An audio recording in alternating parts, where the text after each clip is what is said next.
Today I'm going to show you how you can set up the grid fee inside your simulation as a live event. So in this software you can choose two types of grid fee.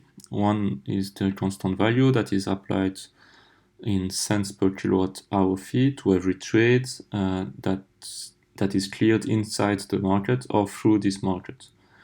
The other one is the percentage value that is based on the trade price. So let's go directly with this one.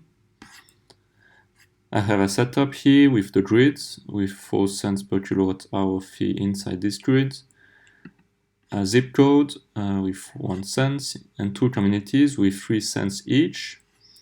The first community is a smart community with generation and storage capacity. And the second community is a consumer community with only load. So let's run it.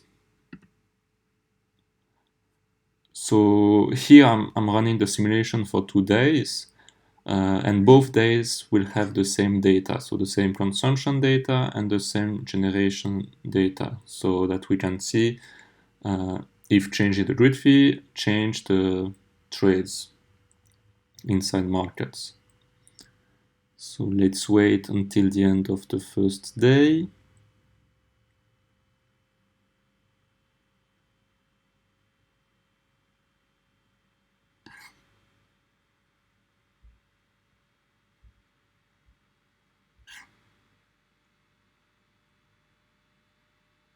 Okay.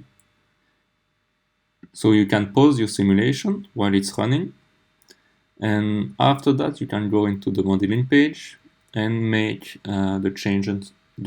some changes.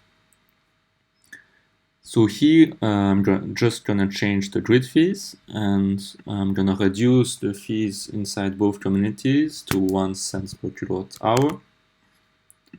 Same goes for here. You can notice the little notification here that shows that you've just made an event. And I'm going to increase here to 6. So let's resume the simulation. And you notice that on the timeline, all the changes that I've made are reported here as an event. And so you can click on that and see that every event that you've just made. Then we can go into the zip code to see what changed there.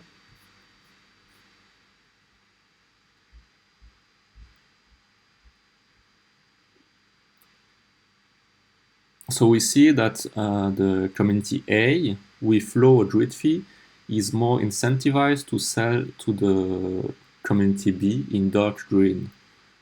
And just by changing the grid fee, you see that you can influence how the trades happen inside the markets.